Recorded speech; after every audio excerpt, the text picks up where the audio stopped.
iHeartRadio presents Podversations, a weekly discussion with the biggest names and influencers in podcasting. Hello and welcome to the iHeart Speaker Series. We're always happy to have you here. I'm Will Pearson, COO of the podcast division here at iHeart. As always, we love having these conversations with some of our great creators and producers and just fantastic talent. And today is, of course, no different. Been super excited about this conversation. You know, I was looking up some stats about the performance of The Office, even after it was on television, seeing what it's been doing in the streaming world. And it's sort of mind-boggling. I'm just, again, looking at the statistics, more than 57 million minutes of The Office were streamed in 2020 alone, just blowing away any other records and any other shows that were streaming last year.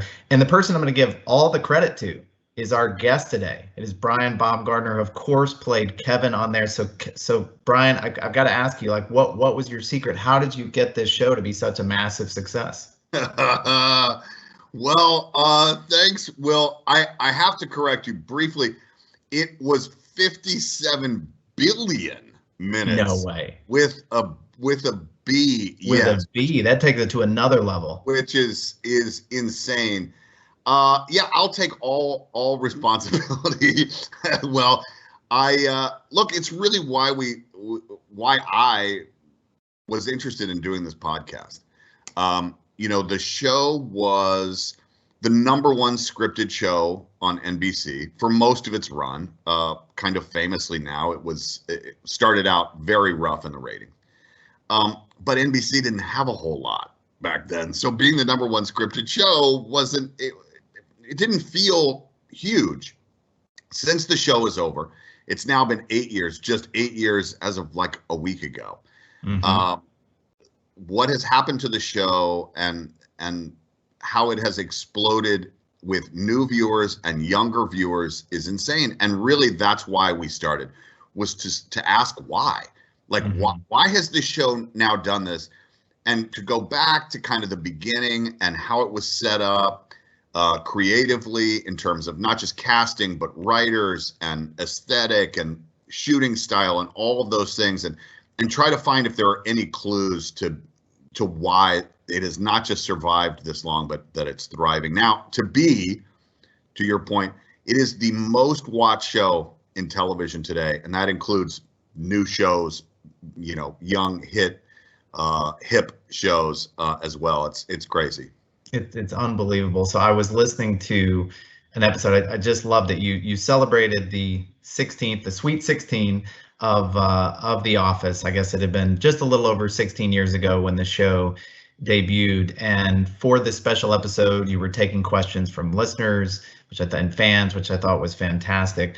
But you also had a super fan on there and somebody you've described as one of your stalkers, and that was none other than quarterback Aaron Rodgers on to talk about his fanhood. But you guys talked for a minute about why you feel like not only the show resonated then, but why it has stood the test of time, and talked about a couple of things there. I think you talked a little bit about just the ordinariness of The Office, and then also the fact that there was this documentary style that helped it sort of survive that test of time. Can you talk a little bit about those things, just in terms of why you do feel like this show has truly held up as well as it has this many years?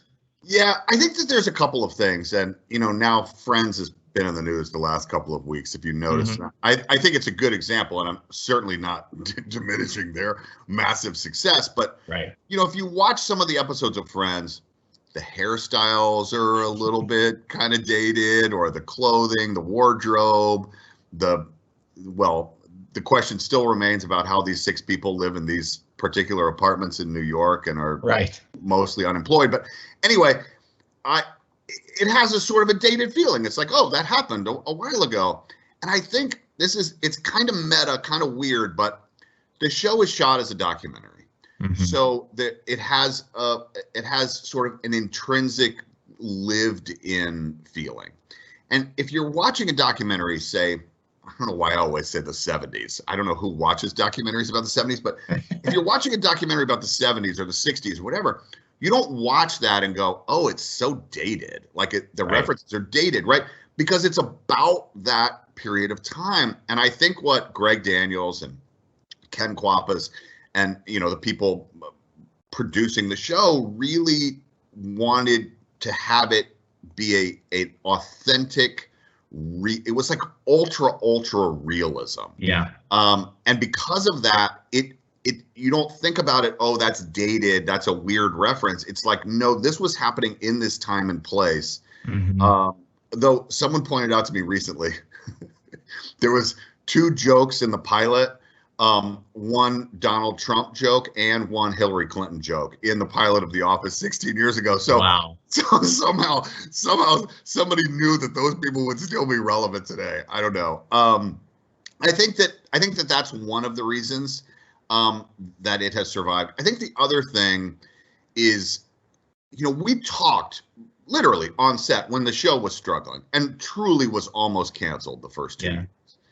And we would say, okay, well, there's 200 million people work in offices in this country. So like if 10% of those people are interested, or 5% of those people are interested, like we're gonna have a big hit.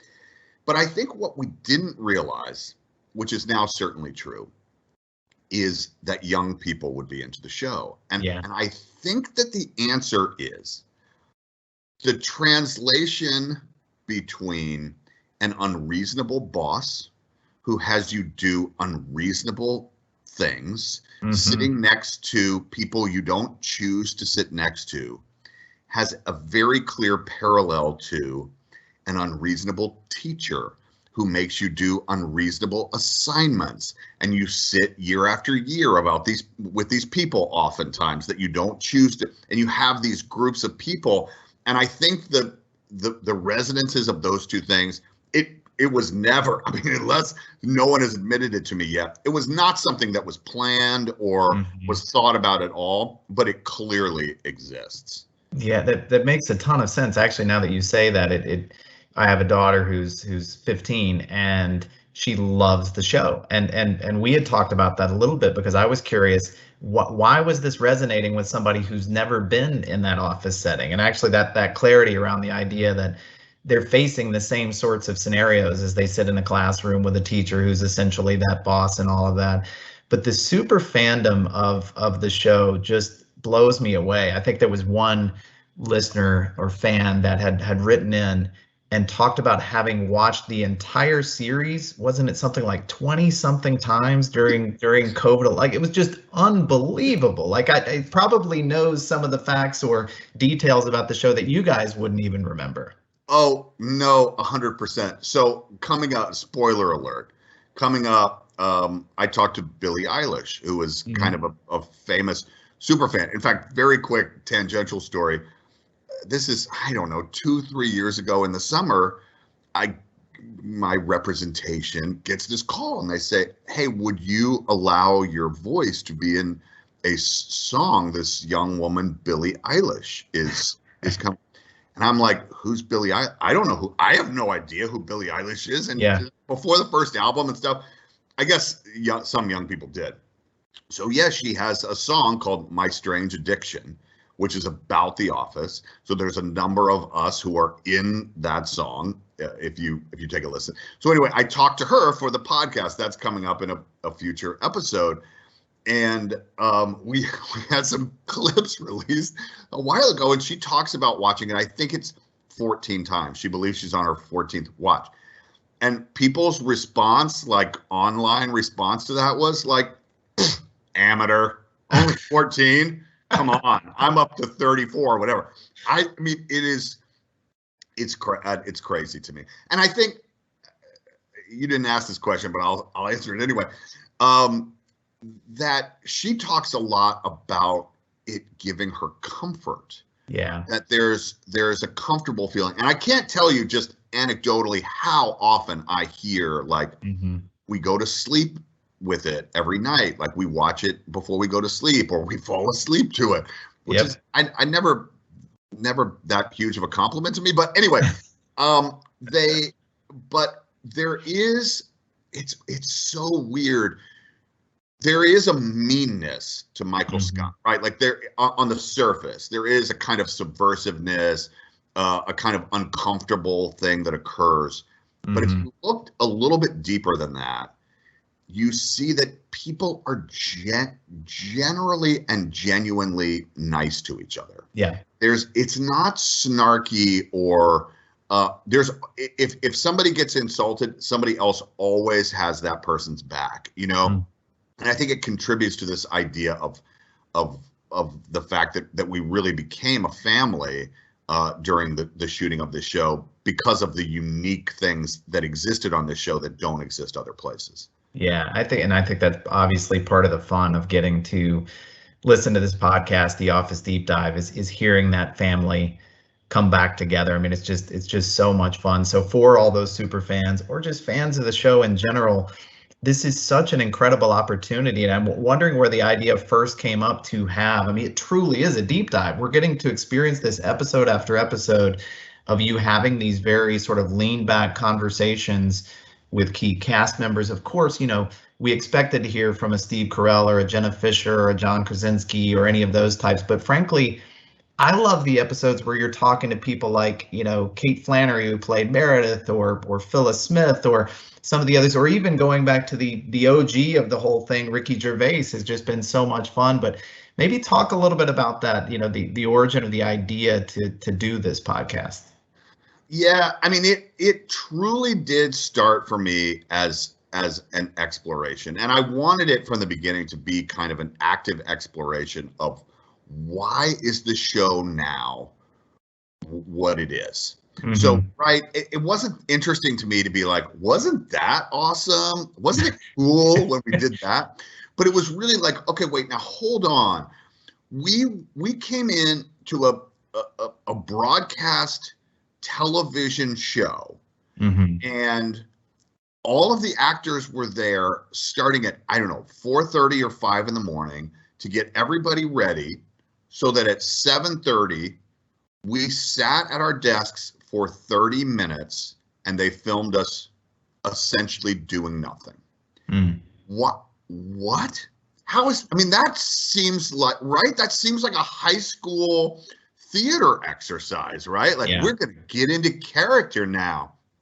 But what it did, and this was from Ken Kwapis, was these people had been, many of them, Kevin Malone included, had been sitting at Dunder Mifflin for years, right? Yeah. And that's the problem with pilots often is, or, you know, the first episodes is like, it feels new. It's a new shiny toy. And here, and a lot of times it's somebody's going into some new situation. This is like, no. These people have been sitting here. The only thing new is that a camera walks in the door. That's the only thing new. And so it wasn't about, it was about making the space feel lived in. That I didn't, you know, if my phone rang, I didn't have to look to see where the phone, I know where the phone is because I've been answering the phone. It's been in the same spot for all of these years, right? As opposed to all of those things. And Ken Kwapis was a genius at that. Those kind of things were just so interesting to me to go back and look at the way that we assembled a cast. I mean, Phil, you brought up Phyllis Smith. Yeah. Phyllis Lappin Vance. She was a casting associate on the show. She was essentially a casting assistant who was reading line. What happens is there's a camera that is facing an actor, so facing John Krasinski, and Phyllis is sitting behind the camera reading lines. And Ken Kwapis, maybe not when John Krasinski was auditioning, but during actors, he found himself, Ken Kwapis directed the pilot and a bunch of our episodes, he found himself watching Phyllis. So like there would be an actor there trying to do good, and he said he felt bad. He kept like looking at Phyllis like, this woman belongs in this show. And she's not reading Phyllis lines. She's reading lines for Michael Scott or Pam or, you know, whoever else. But it was about finding those specific characters, about finding those. And then Greg Daniels was just a genius at finding people who, one, were good people and that worked well together. And the only other thing I'll say is, I mentioned before, which is kind of a weird, innocuous statement about why this show was different than enabled this family environment. You know, most shows you have, and I'm not going to pick on Modern Family, but that's an easy one that a lot of people know, right? Sure. Modern Family, it feels very ensemble, and it is. It's an ensemble show, but it's essentially three couples, four couples that are a part of the family. So they'll have family scenes, but then there'll be days when it's just two of them paired off. And Sofia Vergara and Ed, Ed, I can't think of his name. And so those actors may be working in total 2.5 days a week, depending on how long that family scene is. You know, we were there 60 to 70 hours a week, every week. And we would be sitting there. Steve Carell, who's I just listened to last night, his episode for the podcast is coming out next week. I was talking about nobody ever complained. You would sit there often and you would just see the back of somebody's head. But it was important for the show and the look of the show and the feel of the show that there was somebody sitting there. We did joke later that it is remarkable. Apparently no one was in the bathroom early on. It was like everyone was always there. And as the series went on, more people left to go to the bathroom on occasion. But truly we were there all the time. So you have a bunch of people, many, improvisers, stand-up comedians stuck in a room. There was no movable wall together for, 12 to 14 hours a day. You're either going to kill each other or you're going to, grow to love each other. And we certainly did the latter. I mean, I don't know that I can think of another show where there are quite as many characters that you can say, like, I know that person in some other part of my life. And it's not until you start looking at the cast again that you realize it's amazing. There's probably 20 something characters for each person, even a casual viewer that you would remember that person's character traits. It's just, it's unbelievable. And that's part of what's so fun about this podcast. Like I said, is just to go episode by episode and just to really get to hear that character's experience. I'm curious just to know, since you obviously got to know this family so well, when we got to know you to talk about this podcast, you clearly couldn't be more different than your character, and that wasn't a huge surprise. And I'm sure all the time people are asking you to act like Kevin or to talk like Kevin, but then you meet you and you realize just what a super smart, thoughtful, funny person you are. I'm curious of the cast on there. Obviously, Steve Carell would be a good example of this, but any other characters that you just would say it was hilarious to see the person act like this on camera, because they are the total opposite of that, in real life. Who would you say would be the most extreme of the casting? Well, first off, Will, what do you mean that I'm different? What do you mean? It's perfect. It's perfect. Yeah, my bad. I didn't mean to insult you, Kevin.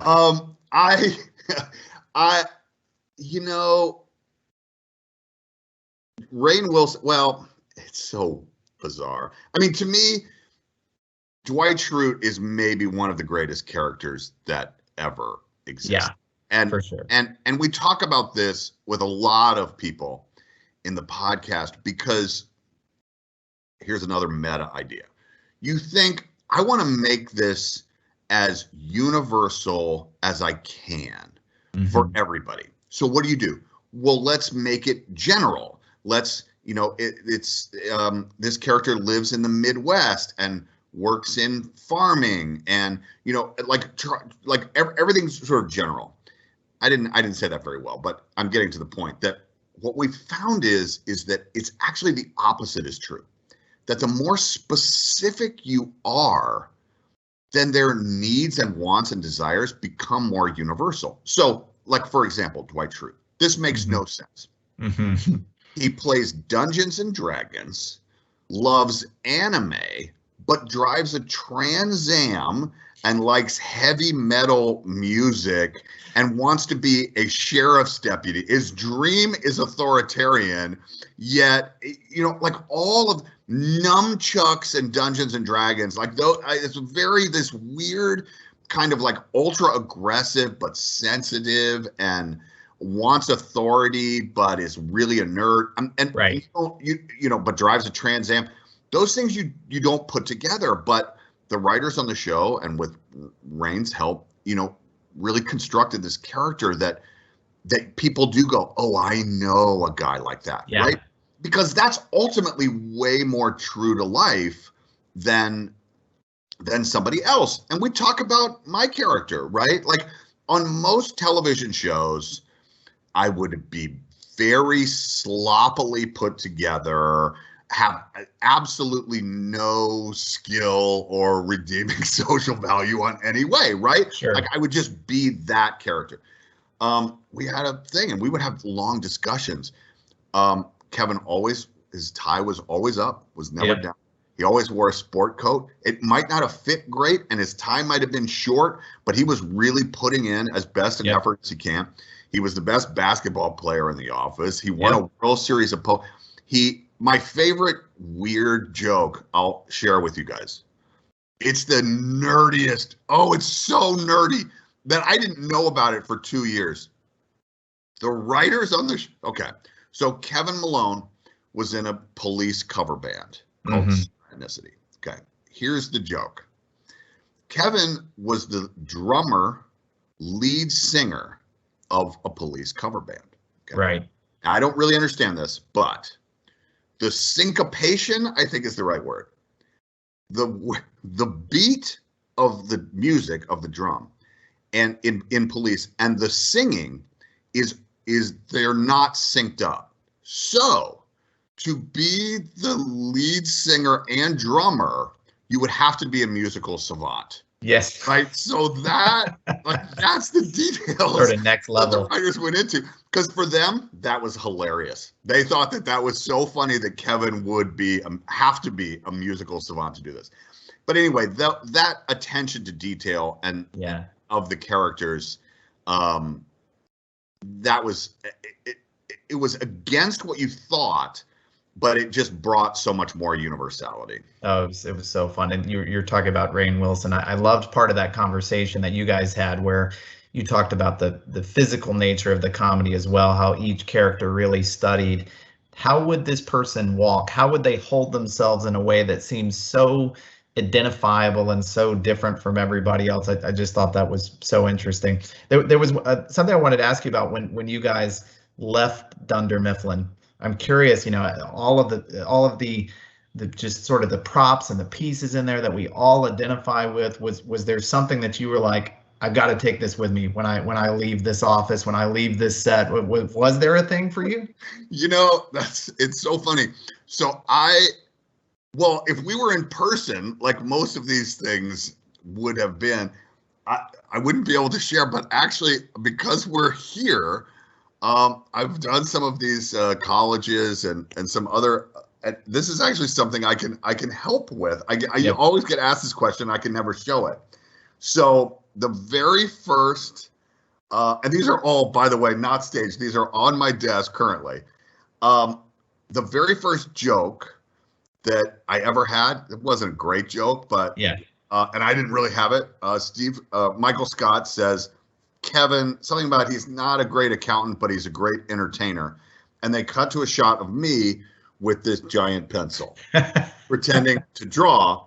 It was never referenced again that I know of, sat on my desk, and it is actually a piggy bank. I love it. And it has the sticker on the bottom from NBC Pro.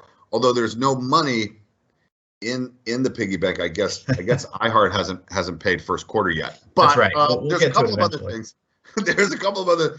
I have a nameplate that says Kevin Malone's kind of thing, but the one that I'm of course most proud of is I did take the there it is jar, the jar of M&Ms, and a quick story about that. I brought it home. I was like, they don't need this anymore. Put it on the seat of my car. Brought it home, filled with M&Ms, and a few months go by, and I walk into my office, and the M&Ms seem like they've gone down.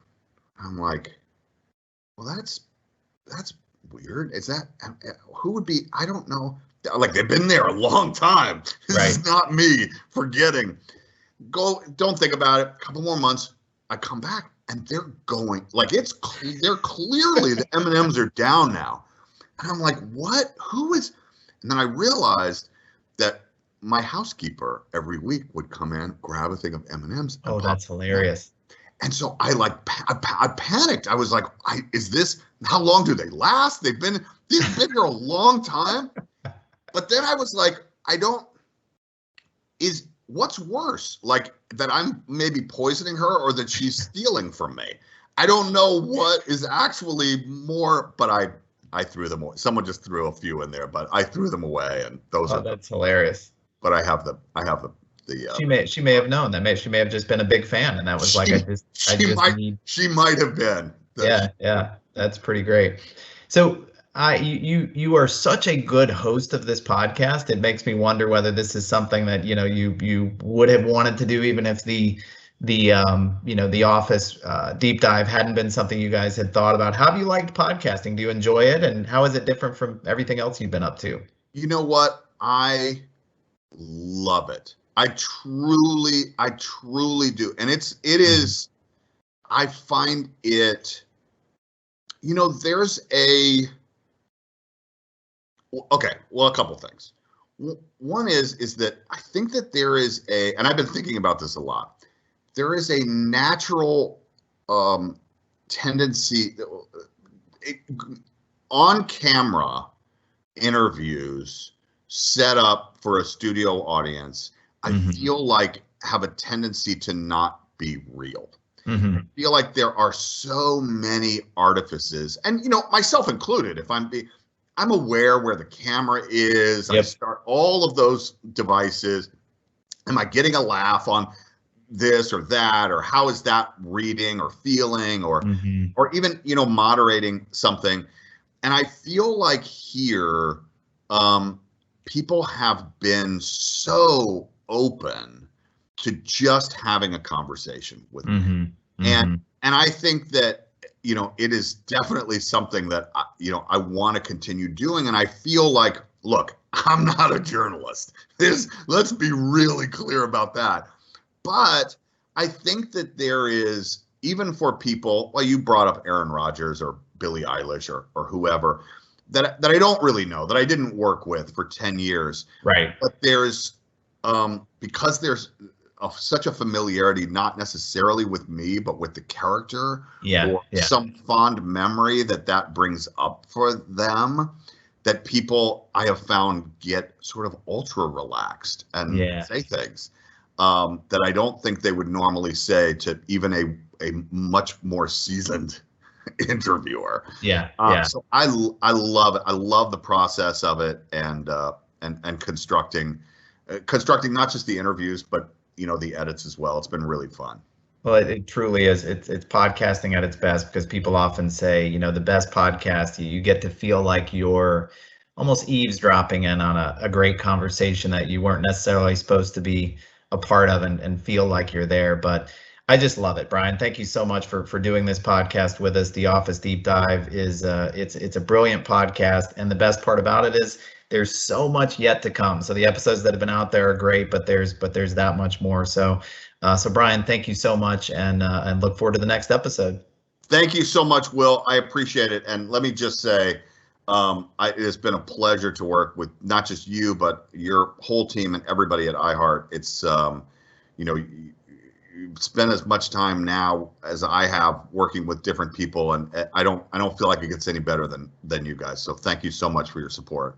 Well, you make it easy. I appreciate that. So, and hope everybody will join us next week. Another great conversation with the brilliant Minnie Driver. So we'll be talking to her about her podcast, Mini Questions. It's a super, super fun and interesting podcast. I hope you guys will be back to hear that conversation. And speaking of conversations, we also want to make sure to remind you of our podcast. You guys have been asking about getting access to previous conversations. So we have the podcast Podversations, where we play and have available all of these conversations. Thanks as always for spending some time with us. We really do appreciate it, and hope the rest of your week goes great. Take care.